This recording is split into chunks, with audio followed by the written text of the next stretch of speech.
Boys, UFC Vegas 96 Cannonier versus Borralho this Saturday. Your boy's gonna go undefeated. We're gonna clean sweep this card. Giving you guys my rare predictions on who I think is gonna win and how. First up, I believe this is the bout order. At least this is what it is right now as we're recording it. Women's flyweight division. Wang Cong taking on Victoria Leonardo. Now, Cong, she's 5-0, undefeated. She was on that road to UFC. She has that height and reach advantage with 1 KO win, 2 submission wins, and 2 decision wins. Like I said, undefeated. She's probably, best known for her win over Valentina Shevchenko 8 years ago in kickboxing. So let's keep that in mind. 8 years ago, and in a completely different sport than MMA. I don't know what the hype is for her right now, but I looked at some of the betting lines for this fight specifically. Cong is just way too much of a favorite right now. We don't really know where she is. She's a high level striker, yes. We just have a huge unknown about her grappling, period. Victoria Leonardo, on the other hand, 9-6. She has 1 KO win, 4 submission wins, and 4 decision wins. She hasn't done that great in the UFC, let's be honest. She's 1-3 in the UFC. All of her losses have come by KO, which is a very terrible look. I know what the UFC is trying to do, They're trying to set up Leonardo to get KO'd by Cong. It's not that hard to see. But Leonardo never lost by decision. She's, okay at everything. She's not the best at one certain thing. She's pretty well-rounded. She has fought the tougher competition by a landslide. But Cong, the UFC is setting her up here to get another KO win. Leonardo, yes, she's fought the better people. She's more well-rounded, at least from what we know of. But her last 3 losses have all been KO. I think this is going to be another KO. Either a, first or second round KO. But like I said, we have no idea how good this girl actually is. So that being said, let's move down. Women's bantamweight division. We have a bunch of women fights on this card. Bantamweight division, Jacqueline Cavalcanti taking on Josiane Nunes. Now, Jacqueline 6-1. She does have that height and reach advantage. She has 3 KO wins, 0 submission wins, and 3 decision wins. Her only loss was a decision loss. She's currently on a 4-fight winning streak. Last loss against Zara Farron. And right now, in the UFC, she's 1-0. She uses her range really good. She's a decent grappler, but she's been out for a year. She's been out for a long time. And her last fight has showed that she was pretty bad on the back foot. But she's going to be the bigger girl in here. The bigger, faster fighter. She has good footwork. And I think it's going to help her a lot in this fight. Nunes, on the other hand, 10-2. 7 KO wins, 0 submission wins, and 3 decision wins. She's 3-1 in the UFC. Last fight was against Chelsea Chandler, which she ended up losing by decision. Which, that's a terrible look. Losing to someone like a Chelsea Chandler. We just saw a Chelsea Chandler fight, I think 2 weekends ago. It's not a good look losing to someone like her. Chelsea Chandler is one of the worst women's fighter I've seen in a hot minute. But that just shows that if you're losing to her, I don't know how I can pick someone like a Nunes to win ever again. But, all of her 2 losses have come by decision. I swear this girl has no neck. I don't know how she's going to be able to turn her head to slip punches or any of that stuff, because I swear this woman has no neck whatsoever. Her striking is very sloppy. She does a lot of overhand rights. Loves to miss those too. She's a hard hitter, don't get me wrong. She has 7 KO wins. She's a hard hitter for this division, but no real technique. She's always moving forward, which could be a good thing because, like I said, Jacqueline was pretty bad on the back foot in her last fight, but she's just really small for this division, Nunes. Nunes is very small for this division. She kind of got exposed in her last fight, so because of that, I'm going with Jacqueline. I just can't pick Nunes to win a fight after losing to someone like as bad as a Chelsea Chandler. So give me Jacqueline by a decision win. I think she's going to be able to use her footwork to dodge a lot of these overhand rights that Nunes is going to throw. I think she's going to use her range pretty well. And if she needs to, I think she can out-muscle Nunes against the cage. Stuff like that. Give me Nunes by a 29-28 decision. Moving down, lightweight division. We got the boy Slavlikov, aka Borshchev, taking on James Llontop. Now, Borshchev 7-4. He has 6 KO wins, 0 submission wins, and 1 decision win. He's never lost by KO, although my boy got close to losing by KO in his last fight against Chase Hooper. Right now he's 2-3 in the UFC. Last fight he did lose by submission to Chase Hooper, but Chase Hooper was beating that boy's ass, and it's not a good look to see someone like Chase Hooper, who's a grappler, not really a striker, to outstrike someone like a Borshchev. That was a very bad look for Borshchev. Hopefully, that was just an off night for him. Borshchev does have some good power, good leg kicks. A big hole in his game is the ground game.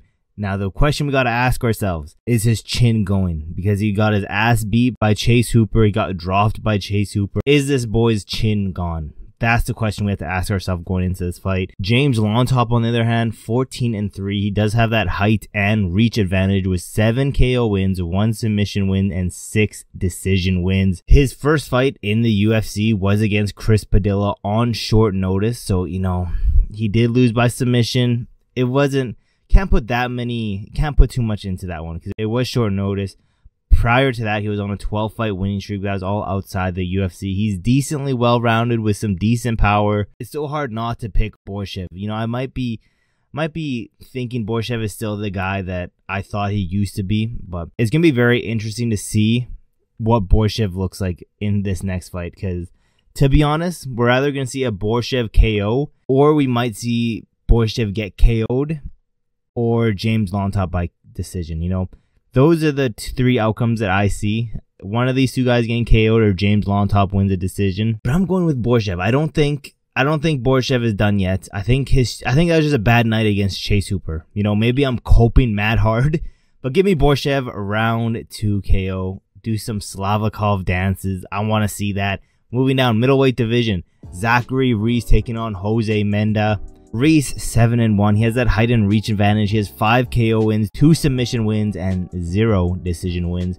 I believe this boy hasn't gone outside the first round, so kind of concerning cardio-wise. His only loss was him getting slammed on his head against Cody Brundage, but other than that, this boy is huge for the division. He's very well-rounded. Going over to Jose now, he's 11-3. He has 8 KO wins, 2 submission wins, and 1 decision win. This boy's never lost by KO. His last loss was a decision loss back a whole year ago in the Dana White's Contender Series. He hasn't fought since then. You know, he's a decent striker.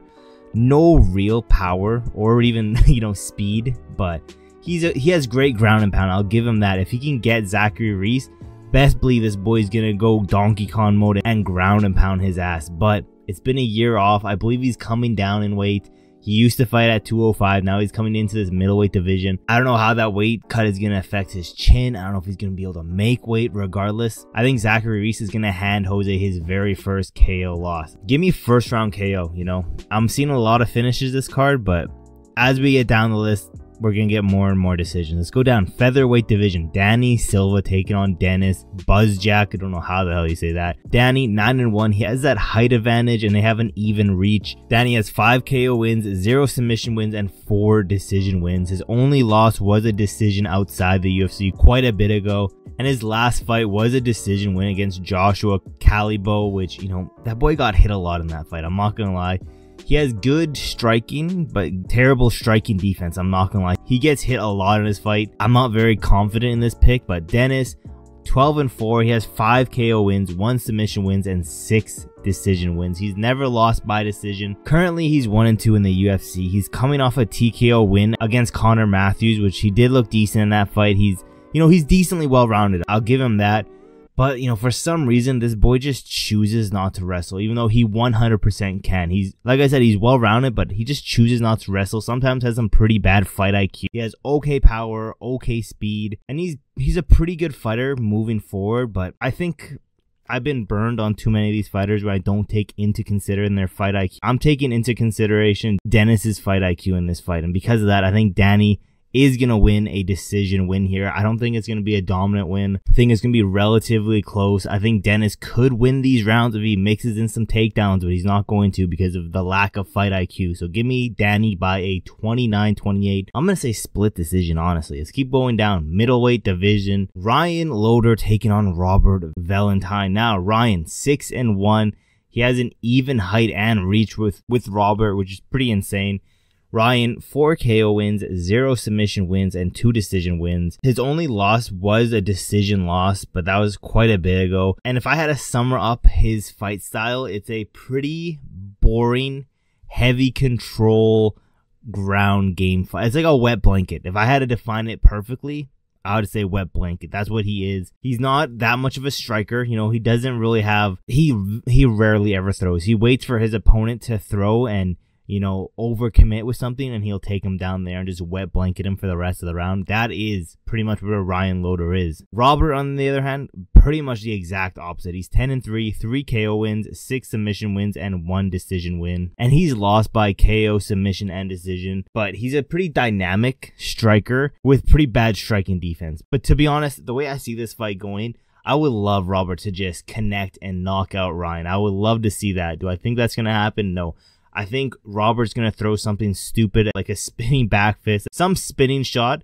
Ryan Loder's going to grab the back and submit him or just hold him down for the rest of the round. To be honest, I am seeing a very boring wet blanket decision win from Ryan Loder. Literally just doing a lot of wrestling, a lot of boring wrestling. That's what I'm seeing. Give me Ryan Loder by a decision win. Let's go into this main card now. Middleweight division.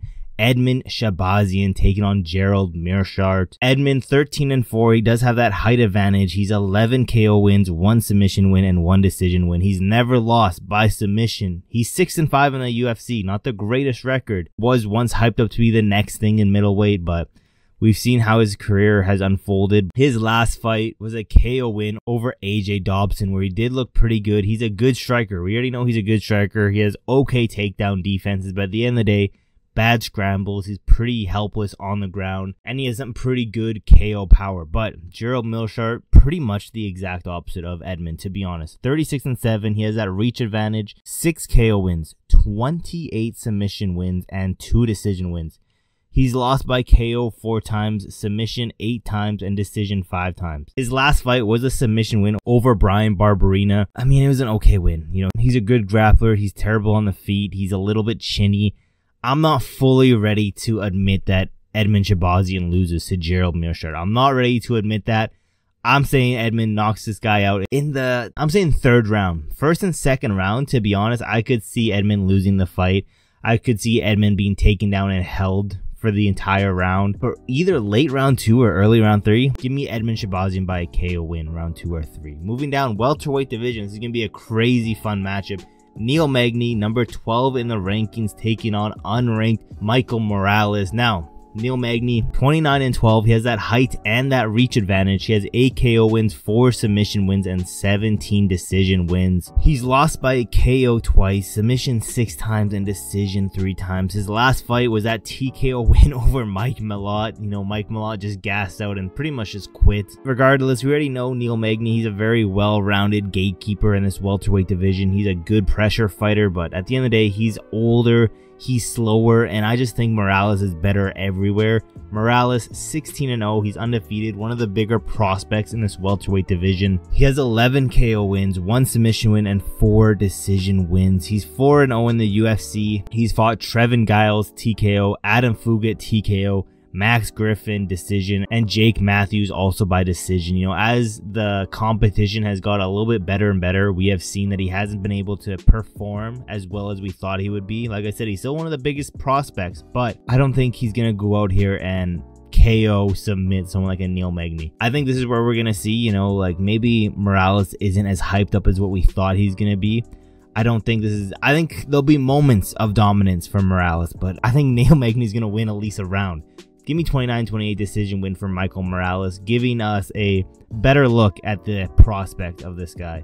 Let's go into this co-main event now, strawweight division. Number 9 ranked Angela Hill taking on number 11 Tabatha Ricci. Angela Hill 17-3 with that height and reach advantage. She has 5 KO wins, 1 submission win, and 11 decision wins. She's never lost by KO, but she is 4-1 in her last 5 fights, which is pretty good. That one loss was a little bit ago against Mackenzie Dern. She's currently on a 2-fight winning streak against Denise Gomez and Luna Pinheiro. But the thing that, you know, it seems like she's coming into her very, very rare 39-year-old second prime. She's very well-rounded, but like I said, 4-1 in her last 5, coming into another prime, it seems like, where Tabatha Ricci, she's 10-2 with a 1 KO win, 3 submission wins, and 6 decision wins. She's never lost by submission. She's also 4-1 in her last 5 fights, and her last loss was against Lupi Godinez. Her last fight was a decision win over Tisha Pennington, which was a very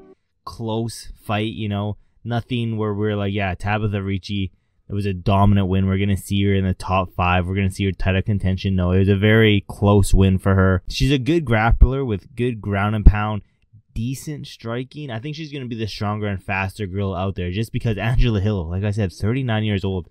But it's like she's getting into that second prime. I don't know who to pick. This is honestly a 50-50 type matchup. And I'm going to have to go with the younger, stronger, faster girl, which is going to be Tabatha Ricci. Give me Tabatha Ricci by 29-28 split decision. But like I said, this is probably one of the closest fights on this card. I could definitely see Angela Hill winning this fight, but I think the strawweight division would be funner if Tabatha Ricci wins, but who really cares? Moving down, middleweight division.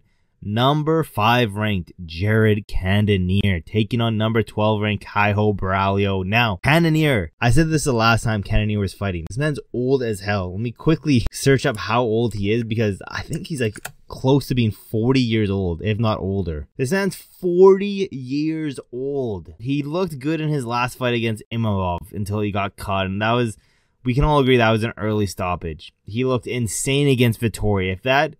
If that mythical fighter shows up, the one that fought Vittori, he's going to dog walk Borralho. Mark my words. But, okay, Cannonier, he's 17-7. He has that reach advantage, 10 KO wins, 2 submission wins, and 5 decision wins. He's never lost by submission. 3-2 in the last 5. Like I said, coming off that TKO loss, which I'm not even really going to count that one because, like I said, early stoppage, very, very early stoppage. Was on the 2-fight winning streak where, in my opinion, I think Strickland did beat him. I'm not going to lie.